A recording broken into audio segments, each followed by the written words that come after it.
안녕하세요. 크리스천 영상학교 원현환 신목사입니다. 오늘은 우리나라에 전쟁이 나서 회복조차 안 되니 빨리 도망쳐야 한다고 라는 제목을 한번 생각해 보도록 하겠습니다. 간밤에 어떤 분이 저에게 문자 메시지를 보냈어요. 세간에 뜨겁다는 유튜브 동영상을 함께 보냈고요. 그 동영상의 주인공은 박모 형제라고 불리는 사람으로 그는 하나님으로부터 받은 메시지라고 하면서 북한과의 전쟁이 일어나서 산업이 파괴되어 회복이 불가능하니 빨리 한국을 떠나라고 했다면서 이분의 주장에 대해서 어떻게 생각하느냐는 내용이었습니다. 그분의 문자를 보면서 일전에 한반도 전쟁세를 예언하면서 사람들을 경악시켰던 홍모 선교사가 생각이 났어요. 저는 그 사람의 예언에 대해서 관심이 없었지만 많은 사람들이 문자와 메일 심지어는 전화를 해서 이분의 예언에 대해 어떻게 생각하냐고 제게 물었습니다. 수원에 사는 어느 전도사님은 자신이 꾼 꿈과 너무 똑같아서 이분의 예언이 정말 하나님으로부터 온 것 같다고 말하기도 했어요. 그래서 어느 권사님이 홍모 선교사의 집회에 다녀와서 너무 흥분하며 호들갑을 떨길래 제가 그 집회의 상황을 좀 물어봤어요. 강의의 목적이 무엇이고 집회를 마치고 무엇을 했느냐고 말입니다. 그랬더니 그분은 한반도에 전쟁이 일어난다는 예언을 열광적으로 말하는 내용이었으며 집회가 끝난 후는 집회 참석자들에게 기도를 해주었다고 합니다. 그래서 저는 그 선교사의 예언이 가짜라고 말해 주었어요. 그 예언은 만약 하나님께서 징벌로 우리나라에 전쟁을 일으키신다면 회개해서 믿음으로 돌이키라는 목적이 분명한데 회개 촉구를 하지 않고 공포와 두려움에 벌벌 떨게 하는 얘기만 반복하다가 기도해주고 돌아갔다면 필시 하나님으로부터 온 예언이 아니기 때문입니다. 구약 성경에서는 이와 유사한 예언을 소개하고 있죠. 에스겔이나 이사야, 예레미야 등의 예언자들은 이스라엘 백성들의 죄악에 대한 하나님의 징벌로서 바벨론의 침공을 받아 나라를 빼앗기고 포로로 잡혀갈 것을 예언했습니다. 그러므로 하나님의 징벌이 실행에 옮겨지지 않도록 회개하고 돌이키라고 목이 터지라고 외쳤어요. 그러나 왕과 백성들은 이 예언을 무시하고 도리어 예언자를 잡아 가두었습니다. 그러나 이 예언은 현실이 되어 바벨론의 침공으로 이스라엘을 멸망하고 백성들이 포로로 끌려가는 수모와 고통을 겪어야만 했습니다. 가령 내가 의인에게 말하기를 너는 살리라 하였다 하자 그가 그 공의를 스스로 믿고 죄악을 행하면 그 모든 의로운 행위가 하나도 기억되지 아니하리니 그가 그 지은 죄악으로 말미암아 곧 그 안에서 죽으리라.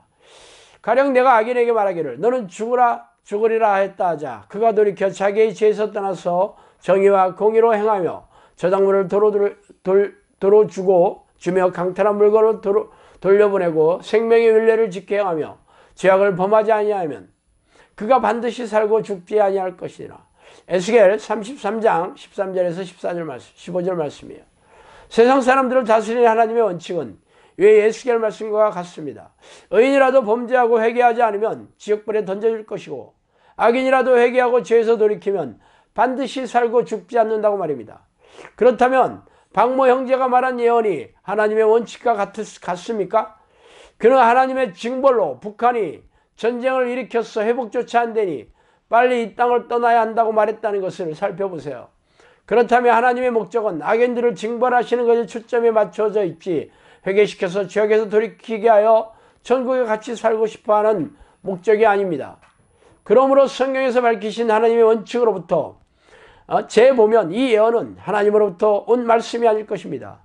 하나님은 예언자로 하여금 죄에서 돌이키지 않으면 징벌하시겠다고 말하시는 것은 맞지만 회개의 기회조차 주지 않고 패망시킬 것이니 빨리 이 땅에서 떠나라고 하는 것은 회개하고 돌이키면 죄를 용서하시고 받아주시겠다는 하나님의 뜻과 맞지 않습니다. 그래서 이참에 성령께서 저에게 해준 말씀을 말씀드릴게요. 거짓 선지자들을 내 입에서 토하여 내리라. 조국의 미래를 위하여 기도해라. 민족을 위해 기도하라. 이스라엘 백성들이 죄를 지었을 때 선지자들이 기도해서 마음을 돌이켰듯이 중보 기도자의 기도가 필요하다. 나라의 운명과 자신의 운명이 하늘에 달려있다는 것을 알고 기도하라. 조국이 되고 안 되고는 나에게 달려있다는 것을 알고 조국의 앞길에 대해서 부지런히 기도하라. 성령께서 저에게 해주신 말씀에서는 조국과 민족을 위해 하라는 권면을 반복하고 계십니다.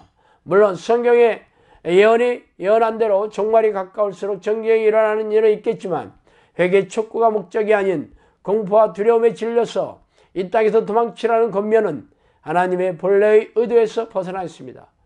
그러므로 이런 동영상을 볼 시간이 있으면 골방에 들어가서 자신과 나라의 운명을 위해 기도하시기 바랍니다. 성령께서는 저에게 종말이 가까이 오면 전쟁과 지진이 일어날 것도 말씀하시고 기독교가 핍박을 받아 지하에 숨을 날도 올 것이라고 말씀하시기도 했습니다. 그러나 회개 촉구가 아닌 다만 공포와 두려움의 목적으로 예언을 말하는 사람들의 말은 무시해도 좋습니다. 그러나 교인들조차 기도할 생각이 없이 종말의 징조만 찾아다니거나 부정적인 환경과 정세를 보고 두려움에 빠져 전전긍긍하고 있으니 기가 막힌 일입니다. 우리가 살아있는 시대에 종말이 날이 올지 아니면 그 전에 이 땅을 떠나서 심판대에 서게 될지는 아무도 모르는 일이지만 이 땅에서 행한 신앙의 행위에 대한 심판이 있다는 것은 불보듯 환한 일입니다. 그러므로 아직 회개할 기회가 주어져 있을 때 천국에 들어갈 수 있는 믿음을 공고해야 하고 날마다 쉬지 않는 기도로서 하나님을 찾아와야 할 것입니다. 그러나 이 시대의 우리네 교회를 보면 암울하기 짝이 없습니다.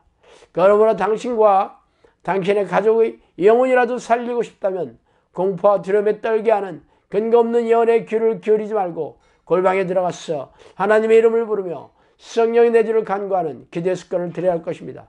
자, 오늘 여기까지 하겠습니다. 감사합니다.